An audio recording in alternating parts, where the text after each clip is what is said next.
Então, vou convidar para subir aqui no palco comigo minha colega, amiga, Marina Helena. Seja muito bem-vinda.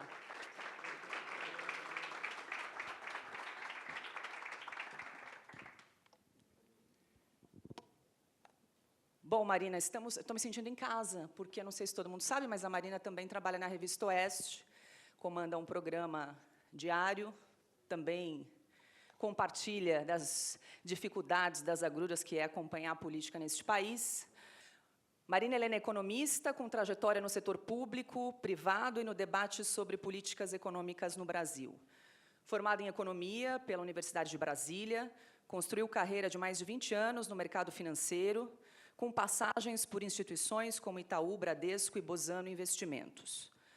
No setor público, atuou como diretora de desestatização, desinvestimento e mercados do Ministério da Economia, durante a gestão de Paulo Guedes, sendo responsável por iniciativas ligadas à agenda de privatizações e eficiência do Estado. Marina, minha querida, seja muito bem-vinda. Eu já falei isso em outras oportunidades, mas você é uma profissional que reúne características muito peculiares, porque você esteve na iniciativa privada, trabalhou em bancos, e depois foi se aventurar na iniciativa pública. E você, trabalhando à frente ali da Secretaria de Desestatização, trouxe algumas soluções, às vezes muito simples, né? Porque a gente acha, às vezes, que são soluções complexas que vão resolver, mas, às vezes, está no dia a dia. Mas, trazendo um pouquinho, Marina, para o nosso público, tem muita gente aqui que investe, trabalhando aí no setor de infraestrutura, logística. Queria te ouvir, como economista, um pouco do panorama geral sobre a economia brasileira. Como é que está a saúde financeira do Brasil, Marina, fazendo até uma retrospectiva dos últimos anos? Bom, falar do Brasil é sempre economia, né? Eu sou economista de formação e tem uma coisa que eu faço desde que eu entrei na faculdade, há muito tempo atrás, que é ver como que o Brasil se comportou em relação ao resto do mundo desde quando eu nasci, em 1980. Já estou cometendo esse crime, que a gente não pergunta a idade, vocês podem fazer a conta de vocês. Mas eu gosto de fazer isso. É uma punição, sabe? É uma punição, porque comparar a gente com o resto do mundo acaba sendo uma punição. E, para vocês terem ideia, desde 1980, ou seja, nos últimos 46 anos, né, a gente está caminhando para 5 décadas, o Brasil, a renda per capita, por habitante, que eu acho que é o que importa, né, porque tira ali o crescimento populacional, cresceu 46%. Isso dá uma média de mais ou menos 0,8% ao ano. O resto do mundo cresceu 120%. É triste, porque isso significa que a gente ficou muito para trás. E sendo um país abençoado por Deus, né? A gente está falando aqui com os senhores e, puxa vida, foi o que a Paula falou, nós temos, somos uma potência em termos de alimentos para o mundo, nós temos terras raras, nós temos energia. Então, o Brasil ele tem tudo, né? O que planta dá. E ficamos tão para trás. O que está por trás disso? O que está por trás disso? E a primeira coisa que explica o que está por trás disso é o tamanho do nosso Estado. Um Estado inchado que pesa no bolso de quem quer trabalhar, de quem quer empreender, cheio de uma burocracia desnecessária. Todos vocês aqui conhecem muito bem tudo isso no dia a dia de vocês. Só que eu sou muito otimista em relação ao futuro, porque eu tive a felicidade de trabalhar no setor privado com o ministro Paulo Guedes e de ir trabalhar com ele no setor público e de ver como que, se você mudar um pouquinho a direção, muita coisa pode ser alcançada. Então, para começar, hoje a gente olha e vê que nós temos 80 milhões de brasileiros endividados. E a gente sabe muito bem o que explica isso. Nós temos uma das taxas de juros maiores do mundo.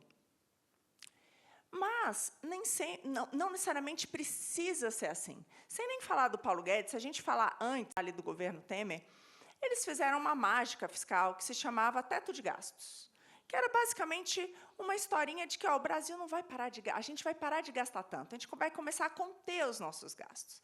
Isso fez com que a nossa taxa de juros fosse para 2%. Vocês lembram disso? Parece até um sonho a gente pensar que o Brasil já teve 2% de taxa de juros, sendo que agora quem está voltando dos 15%, né? Está com 14,5%, mas já foi 2%. Né? Como é que foi esse 2%? E eu vi que se trabalhou muito durante aqueles 4 anos para voltar para ter uma manutenção desse cenário. E aí, muito foi feito. A gente teve uma pandemia gigantesca e conseguiu ser um dos poucos países do mundo que diminuiu sua dívida. Teve uma queda da dívida de 3,6 pontos percentuais do PIB. É uma mudança muito grande. Carga tributária, nem se fala. Eu digo que tem uma matéria que deveria ser dada em toda a escola. Aliás, não é uma matéria, é uma aula apenas, que basta 3 minutos. Toda criança vai entender o que é imposto. Eu fiz isso com a minha filha, eu sou mãe de 3, com a minha mais velha eu fiz quando ela tinha 5 anos de idade. Ela queria uma banana, eu descasquei a banana, na hora de dar para ela, eu comia metade.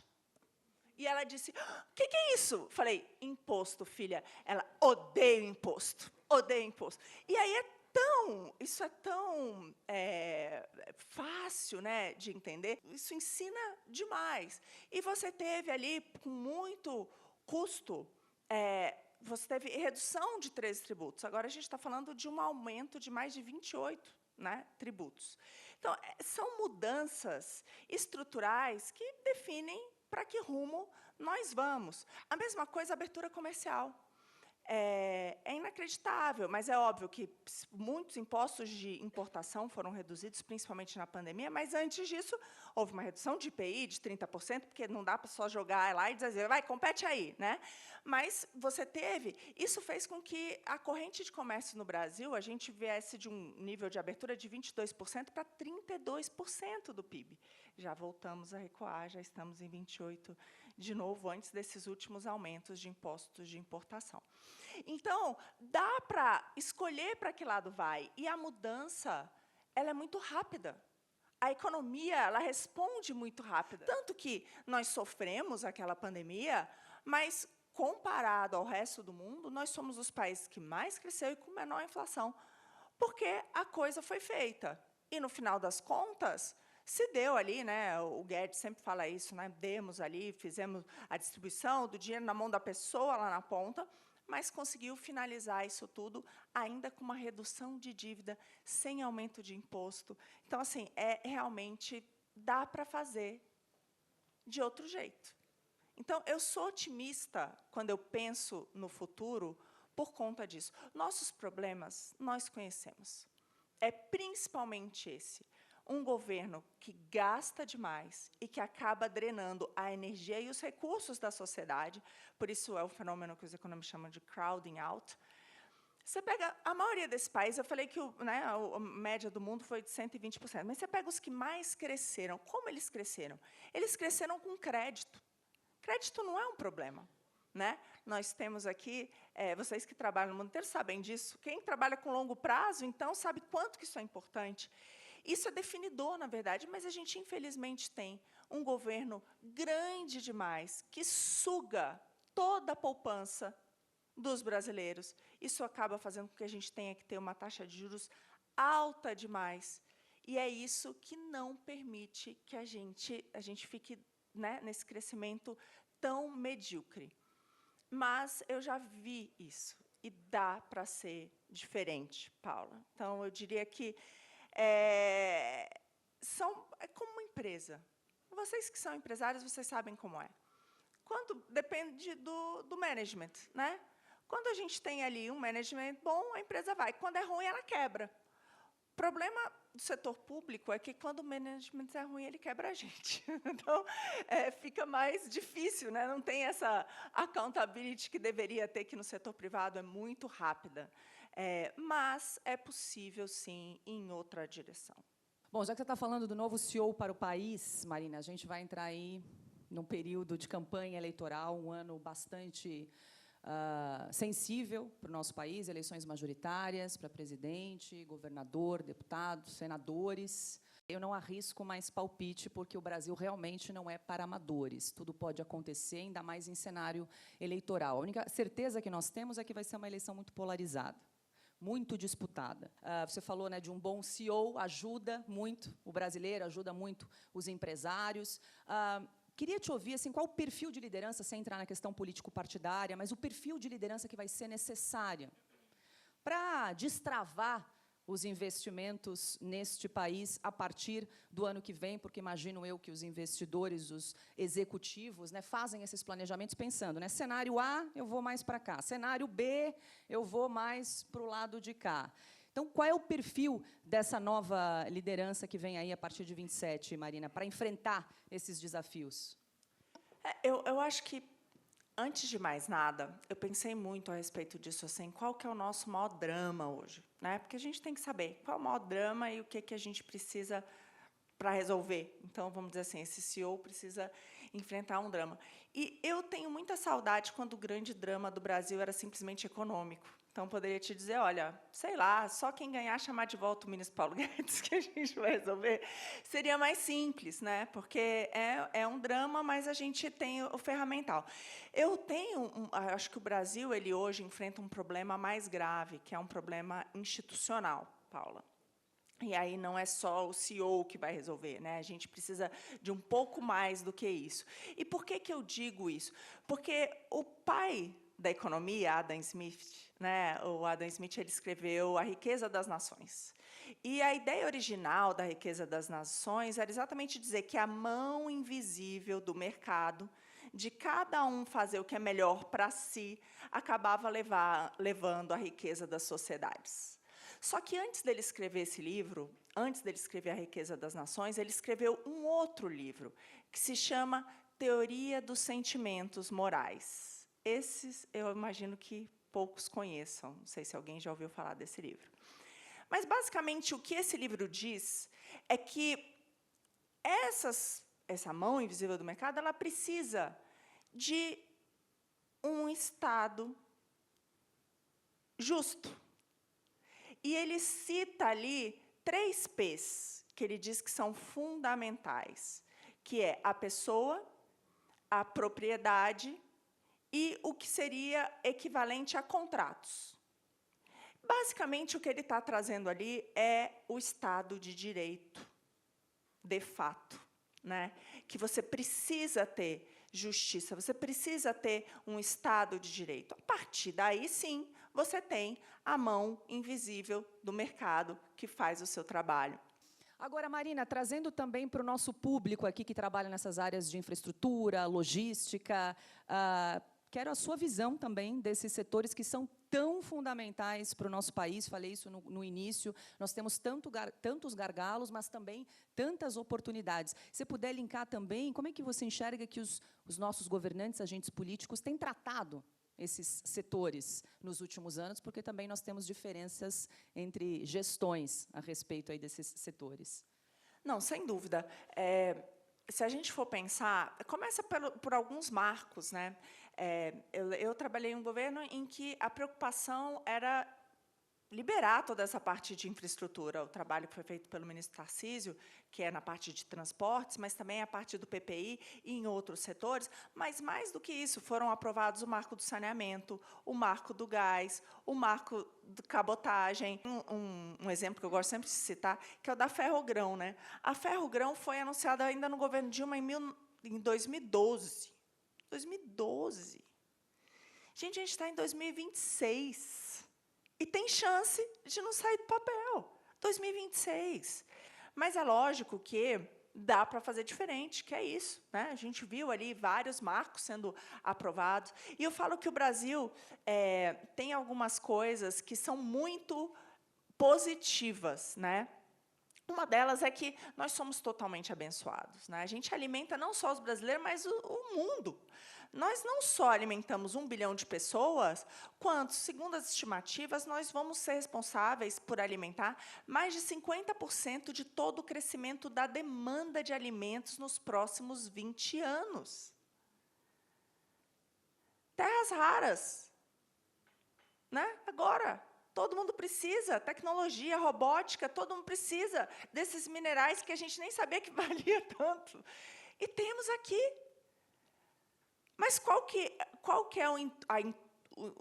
o problema é como é que o governo vai lidar com isso. Um deles já mostrou, um dos candidatos já deu a ideia, que é criar a Terrabras. Né? Eu dou um exemplo bom. A gente usava muito esse exemplo no Ministério da Economia. O Troy usava, o Guedes usava, e eu acho ele fantástico. Que é o seguinte, vamos pensar na Apple. A Apple é uma empresa estratégica. Dados no mundo inteiro detém. Super estratégica. Imagina se a Apple fosse uma empresa estatal. Aí, uma área da Apple, uma diretoria da Apple tem que ficar com o representante democrata da Califórnia, o outro com o representante republicano do Texas. Essa é a realidade das estatais. Eu sei porque eu trabalhei exatamente com isso. Quando a gente chegou em Brasília, nós descobrimos que a gente tinha participação em mais de 600 empresas. 600. Não só as públicas, mas as privadas também. Por exemplo, a Vale é um claro exemplo. Eu digo que ela realmente foi privatizada durante a gestão do Guedes. Por quê? Porque vendemos as participações que os fundos de pensão da Petrobras tinham, que o BNDES tinha, que o fundo... E aí vai, entendeu? No fundo, a maior parte dos conselheiros eram indicados pelo governo. Então, ela não era privada, de fato. E aí eu entro num outro ponto, Paula, que eu acho que é fundamental e que eu me dei conta em Brasília. Tem uma frase famosa do Lampedusa, italiano, que ele diz o seguinte: as coisas precisam mudar para permanecerem as mesmas. Né? É uma frase famosa, e eu digo que o Brasil é meio que... A minha sensação é que a gente está com essa frase o tempo inteiro. E aí, o que explica isso? Eu vou dizer o que explica isso. Eu trabalhei muito pelo projeto de privatização da Eletrobras. Muito, muito. Aliás, as coisas que o Guedes diz assim, ó, cuidado, porque essa menina é capaz de se jogar, né, do 14º andar, dependendo do que você pede para ela. E realmente tiveram algumas coisas que foram muito difíceis e que nós conseguimos fazer ali. Mas a Eletrobras, eu nunca vou esquecer em que lugar do mundo um projeto de privatização começa, no caput do projeto de privatização, com o CEP de um gasoduto. Nós estamos num contexto internacional altamente favorável para o Brasil, altamente favorável para o Brasil. O secretário Truy, ele usa uma expressão que eu gosto muito, que é o ISD, né? Foi substituído. Não é mais meio ambiente, social, governança. Agora, nós temos outras questões, que é economia, segurança e geopolítica. E a geopolítica ela é inescapável. E o Brasil tem vantagens, que foi o que a gente falou, tem a suficiência energética, alimentos, nós temos terras raras que o mundo quer, e, até então, nós éramos completamente pacíficos, neutros, estamos distantes do Oriente Médio. Temos uma relação comercial gigantesca com a Ásia, né? Nossa corrente de comércio, 50% vai para a Ásia. Por outro lado, nós temos investimentos diretos estrangeiros dos Estados Unidos, da Europa. Aliás, o Brasil foi o segundo maior destino de FDI dos últimos 4, 5 anos. Só perde para os Estados Unidos. Em relação ao nosso PIB, foi o principal destino. Não é ótimo essa vantagem que nós temos? Então, eu vejo que eu tenho um otimismo grande, porque eu acredito que a gente, no cenário internacional, a gente tem aí um cenário extremamente favorável, basta que a gente fique piano, sabe? E a gente vai ter uma bela oportunidade. Agora, só um último ponto que eu gosto de falar. O Brasil, vamos lá, produtividade. Nesses últimos 45 anos, a produtividade do Brasil cresceu 5%. 5%. Acumulado. Não é ao ano, não. É todo esse período. A gente olha A Coreia do Sul, mais de 400%. Né? E tem uma mudança aí fundamental, que é uma questão de educação. De educação. Por que eu quero falar brevemente sobre isso? Porque foi o único motivo que me fez querer ser candidata a prefeita da maior cidade da América Latina, disparada. Né? E eu tinha um grande sonho, que era ter como secretário de Educação o Fernando Schiller, um grande amigo que eu adoro, porque a gente foi até uma escola no centro de São Paulo chamada Liceu Coração de Jesus, que era uma escola, por muito tempo ali, dos beneditinos, que era uma escola privada, que ia fechar durante a pandemia, que virou pública e virou escola modelo, hoje, de São Paulo. E a gente foi até lá, e eu lembro que eu perguntei para o diretor da escola qual que é a taxa de absenteísmo dos diretores. E ele falou, não, das crianças, dos professores. Ele, das crianças? Não, dos professores. Não, das crianças? Não, dos professores. Ele falou, não, isso não existe. E vocês, não sei se vocês sabem, mas o nosso sistema público é de 25%. Há quatro salas de aula, uma está sem professor. É impossível se ensinar assim. É impossível. Nós não temos os incentivos corretos. Então, isso acho que é uma outra... O Guedes sempre dizia isso, que se ele pudesse voltar, ele não seria mais ministro da Economia, ele seria da Educação. Então, fica a dica aí para o próximo, porque eu acho que isso é um ponto importante que a gente trata pouco, e eu acho que é um outro, além da parte toda econômica que a gente conhece, eu acho que é um outro problema também que a gente vai precisar enfrentar em algum momento para dar certo. Sem dúvida. Marina Helena, agradeço muito a presença, a participação, as reflexões sobre o Brasil de hoje e o que queremos, né? Temos muito trabalho ainda pela frente. Obrigada. Obrigada a você. Eu vou só encerrar com uma frase do Roberto Campos, que me marcou muito, que ele diz que, na verdade, é do Bismarck, mas que divide o mundo em 3 categorias de países, né? Aqueles que aprendem com a experiência dos outros, que são os inteligentes. Aqueles que aprendem com a própria experiência, que são os medíocres. E aqueles que não aprendem nunca, que são os idiotas. Eu espero, ele dizia que o Brasil estava sempre nessa 3ª categoria, eu espero a gente tenha uma grande chance de provar que o saudoso Roberto Campos avô estava errado. Muito obrigada.